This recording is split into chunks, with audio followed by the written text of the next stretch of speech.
the Chinese people live here is a nice people, and it's like a, you know, unique people, and it's like a big group with the Turkish people, because almost all the people come here is Chinese and Turkey people. So this is the biggest groups.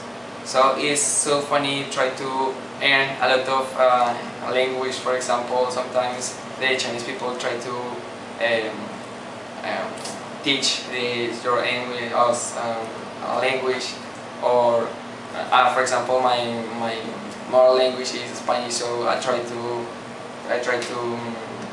teach Spanish with my friends, and it's good because we can I don't know, say, share cultures, you know, Yeah. like a food, like for example, like a Paris, but it's not like a Paris. It's like meet with all people and know another cultures. We can enjoy sports like a basketball, like a football. We have volleyball too, and in the lobby we have Wii. So if you see the room, we have one TV.